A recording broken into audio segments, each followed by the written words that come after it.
Hello friends, welcome to this new lesson. आज जो हम पढ़ेंगे फ्रेंड्स, हम पढ़ेंगे नस्ट इक्वेशन। ठीक है, तो नस्ट इक्वेशन देखनी है। तो फ्रेंड्स, मैंने आपको बताया था कि फॉर एग्जांपल हम कोई रिडक्शन रिएक्शन लिखते हैं, जैसे कि ये। ठीक है, ये पॉजिटिव चार्ज है इसके ऊपर, ऑब्वियसली ये वाटर में है, तो यहाँ पे इसने एन इलेक्ट्रॉन गेन कर लिए और फिर से ये क्या बन गया, सॉलिड मेटल बन गया। ठीक है, तो आप इसको, जैसे कि आपने वो पहले रिएक्शन देखी थी ना, ये कॉपर 2+2 इलेक्ट्रॉन गेन कर देगा, इस तरह की रिएक्शन है। ठीक है, तो इसको बाद में फिर देखेंगे। तो अब जैसे ये रिएक्शन थी, तो इसमें मैंने आपको बताया था कि हम क्या करते हैं, हम पढ़ते हैं स्टैंडर्ड इलेक्ट्रोड पोटेंशियल पढ़ते हैं। हम पढ़ते हैं ना स्टैंडर्ड इलेक्ट्रोड पोटेंशियल, तो हम उसको ऐसे लिखते हैं कि पहले ये पॉजिटिव था, फिर ये ऐसे एम बन गया, हमने ये लिखा स्टैंडर्ड इलेक्ट्रोड पोटेंशियल।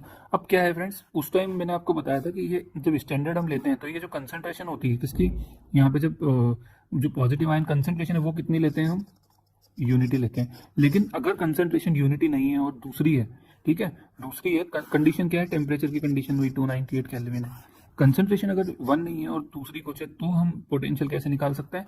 तो ऐसे केस में हम किसकी हेल्प लेंगे, नस्ट इक्वेशन की लेंगे। तो वो कैसे निकलती है, अब यहाँ पे देखोगे आप, तो यहाँ पे हम स्टैंडर्ड नहीं लगाएंगे और रिडक्शन पोटेंशियल, ये रिडक्शन पोटेंशियल लिख दिया, यहाँ पे स्टैंडर्ड नहीं है। ओके, अब क्या है, यहाँ पे जो हमारा स्टैंडर्ड जो हमको पता है वो ले लेंगे। ठीक है, उसके बाद इसमें से एक टर्म है, उसको हम सब्ट्रैक्ट करेंगे, तो वो क्या टर्म होगा, वो होगा हमारा आर और टी। आर गैस कांस्टेंट है, टी हमारा टेम्परेचर है, यहाँ पे एन है और यहाँ पे एफ है। एन जो है वो नंबर ऑफ इलेक्ट्रॉन जो इन्वॉल्व है, जैसे यहाँ पे कितने इन्वॉल्व हैं, एन इलेक्ट्रॉन इन्वॉल्व है। कॉपर वाली वो रिएक्शन लिखी थी, उसमें 2 इलेक्ट्रॉन इन्वॉल्व थे। ठीक है, यहाँ पे ये हो गया, और उसके बाद यहाँ पे हम लेंगे लॉग।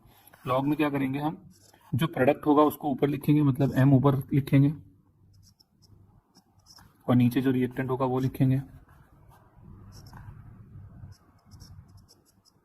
ठीक है, नीचे हमने रिएक्टेंट लिख दिया। अब क्या होता है कि जो सॉलिड ये होता है मेटल, उसकी कंसंट्रेशन को हम यूनिटी ही लेते हैं हमेशा, तो ये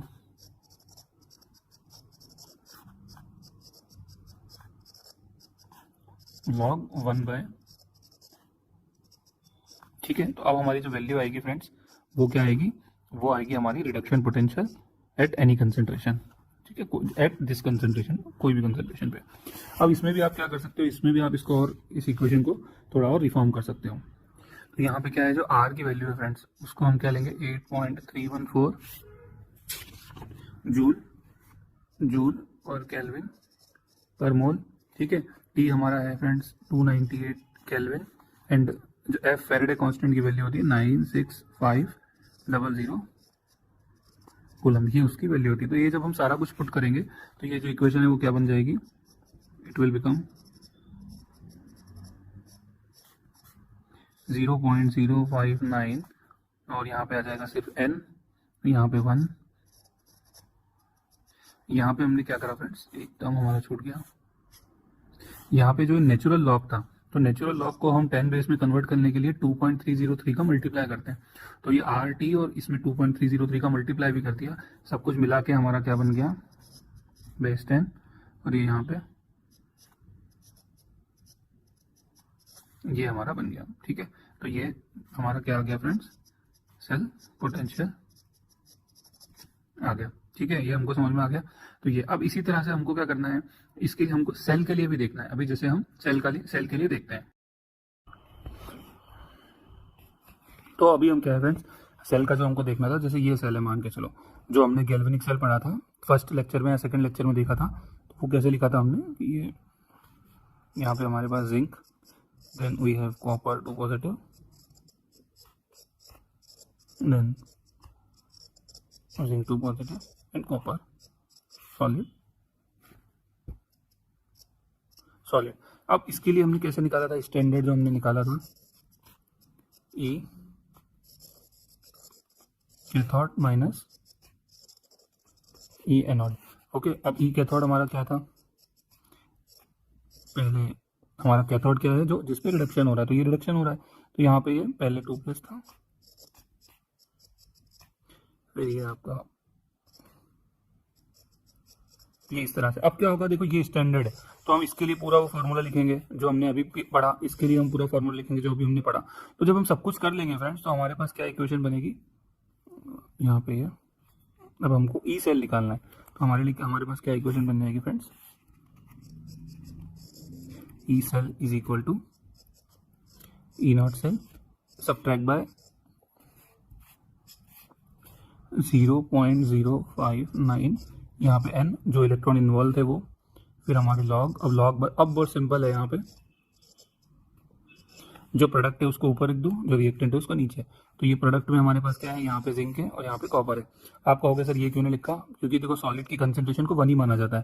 तो ये प्रोडक्ट है, जिंक ऊपर लिख दो आप, तो ये जिंक ऊपर आ गया, यहाँ पे कॉपर आ गया। अभी हम न्यूमेरिकल करेंगे, हमको सब क्लियर हो जाएगा, ठीक है। तो ये यहाँ की इसकी कंसेंट्रेशन, तो ये इस तरह से हम नेक्स्ट इक्वेशन का पूरा यूज कर सकते हैं। अभी हम एक क्वेश्चन देखते हैं। ये फ्रेंड्स एक सेल दिया हुआ है, ओके। तो इसकी ये रिएक्शन दी हुई है, हमको इसके लिए क्या करना है, रिप्रेजेंट करना है, एक सेल करना है, ओके। और उसके उसके लिए हमको जो सेल पोटेंशियल है ई सेल वो भी निकालना है, और उसमें जो स्टैंडर्ड जो है ये हमको निकालना है, और जो स्टैंडर्ड ईएमएफ होती है सेल की वो गिवन है फ्रेंड्स 3.17 वोल्ट पर, ठीक है। तो हम कैलकुलेट करते हैं, सबसे पहले सेल रिप्रेजेंटेशन कैसे करेंगे। तो आप ये देखोगे हम क्या करते हैं, ऐसे सॉल्ट ब्रिज लगाते हैं। इस साइड पे हम क्या लिखते हैं, एनोड लिखते हैं, इस साइड पे हम एनोड लिखते हैं, इस साइड पे कैथोड लिखते हैं। एनोड पे ऑक्सीडेशन होता है, तो ऑक्सीडेशन होता है तो कैसे, पहले Mg होता है, फिर Mg2+ बन जाता है। तो यहाँ पे हमको कंसेंट्रेशन पे लिखनी है, पहले friends Mg, then Mg2 positive, यहाँ पे कंसेंट्रेशन लिख देंगे 0.13, सॉल्ट ब्रिज लगा दी। फिर हम कैथोड लिखते हैं, तो कैथोड हम कैसे लिखते हैं, पहले जो था हमारा Ag पॉजिटिव था, ठीक है। यहाँ पे जो कोएफिशिएंट है 2 और ये हमको यूज नहीं करना, तो ये यहाँ पे कितना हो जाएगा 0.0001 जो गिवन है, और यहाँ पे Ag। तो इस तरह से हमने सेल की रिप्रेजेंटेशन कर दी। अब हमको हमारा क्वेश्चन करना है, तो क्वेश्चन ये आपको रिएक्शन लिखी हुई है, तो आप कैसे करोगे, बहुत सिंपल है, ठीक है। तो ये ई सेल, फिर यहाँ पे जो है हमारा स्टैंडर्ड सेल लिखते हैं, फिर माइनस 0.059, जो n इन्वॉल्व था वो n कितना है फ्रेंड्स, 2 है, 2 इलेक्ट्रॉन इन्वॉल्व है, आपको दिख रहे हैं अलग ही, ठीक है। 2 Ag है, 2 इलेक्ट्रॉन इसमें दिए, ठीक है। तो यहाँ 2 इलेक्ट्रॉन हो गया। फिर हम लेंगे लॉग के बाद क्या आएगा, जो प्रोडक्ट होगा वो ऊपर आएगा, तो ये मैग्नीशियम वाला जो है ये ऊपर आ जाएगा, और जो रिएक्टेंट है वो नीचे आ जाएगा।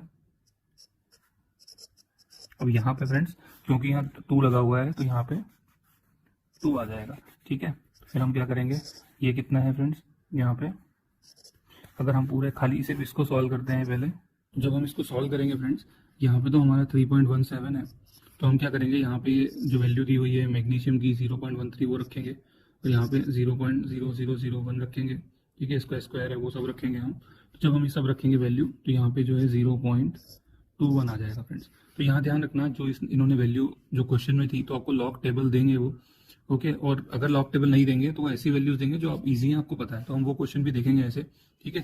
तो यहाँ पे इस तरह से हो गया, और इसका आंसर आ जाएगा फ्रेंड 2.96 वोल्ट, ठीक है। तो इस तरह से हम क्वेश्चन कर लेंगे। तो ये नेक्स्ट इक्वेशन का टॉपिक हमारा हो गया फ्रेंड्स, आगे हम दूसरा टॉपिक देखेंगे। Thank you.